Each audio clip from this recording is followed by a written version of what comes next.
to make, and the first we wrote to the clerk of the Senate. We first of all we actually make it very clear that the spirit and the principle of the bill remains quite clear, and the bill makes provision for wider stakeholder participation and value addition by establishing a perpetual committee to do this. For me, that is very, very important. And the bill submitted to the by the National Treasury and Economic Planning provided for establishment of a transition interagency committee. However, the Senate bill provides for the establishment of a perpetual committee with a secretariat to be provided by the National Treasury. The committee is expected to determine its procedures. And the bill submitted by the National Treasury Economic Planning Section 4.1 require that the Chief Executive Committee member, that is CCM, will submit the particulars of the proposals which will define the introduction of tax, fees, levies to the National Treasury, and then the National Treasury and the Committee of Revenue Allocation will actually inform the Senate, and this is the second 5 of the bill, and that is the section that we believe that is going to work. And this therefore expands the mandate of the committee to provide a platform for stakeholder engagement and even consultations. Section 9 of the Senate bill provides for the dispute resolution, which was not provided for the bill submitted to the Office of the Attorney General by the Treasury and the National Treasury and Economic Planning.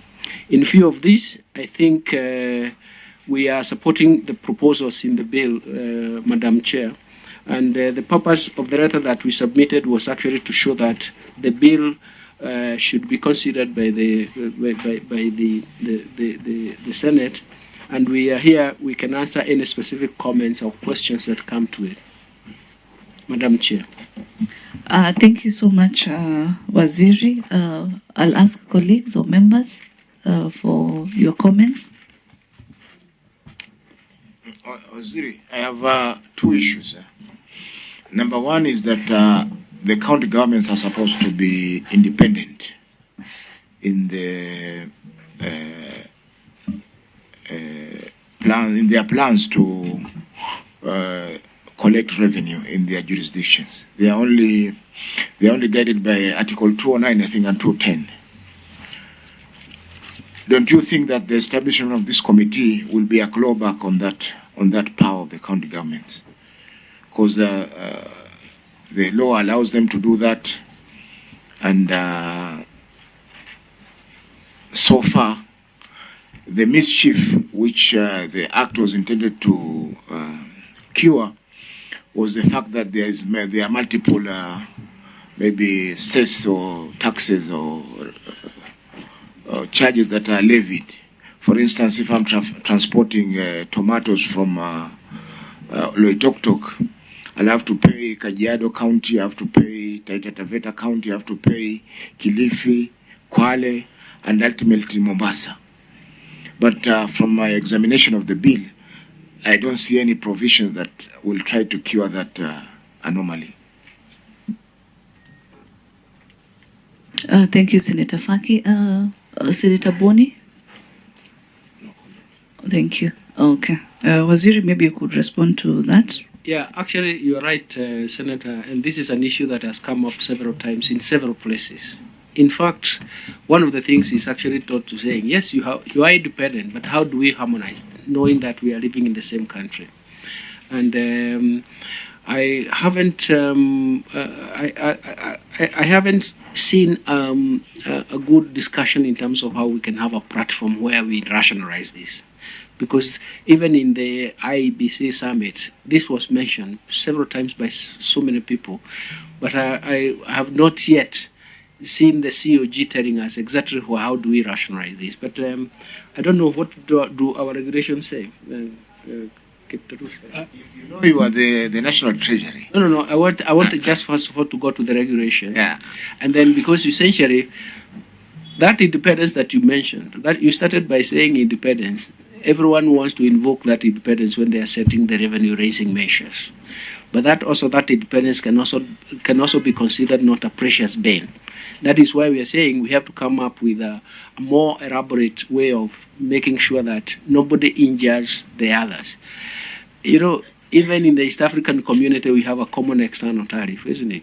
So essentially, we want to come to kind of that. But what I want to find out is, can we get some reference or some comfort from the regulations so that we can step from the regulations to now start the discussion in terms of how we can rationalize that. That's why I was calling my colleague to tell us what are the regulations. But I do agree with you.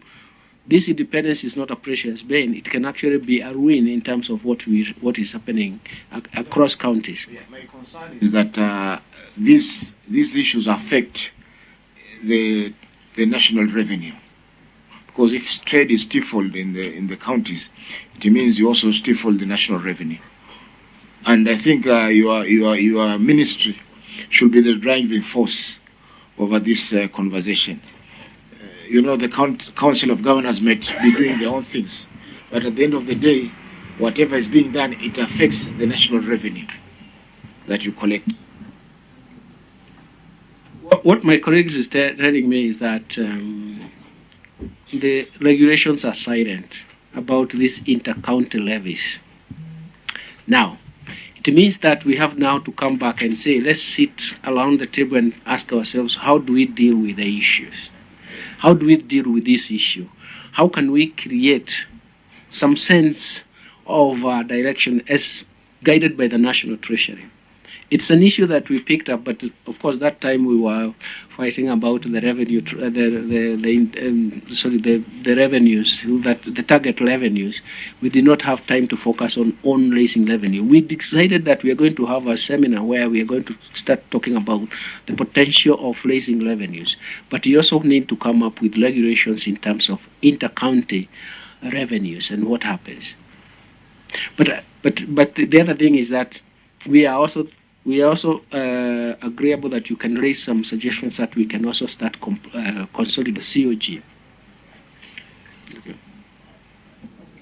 On the same, I wanted to also ask, because there is a committee that has been proposed, but this committee is regulations. What's your view? I think from where I sit,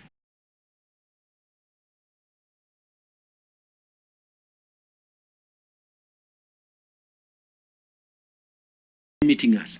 Now, when we feel that the regulations are not guiding enough, we can actually change the regulations. But approvals are final. Approvals are final. So essentially, we could actually move from regulations to approvals.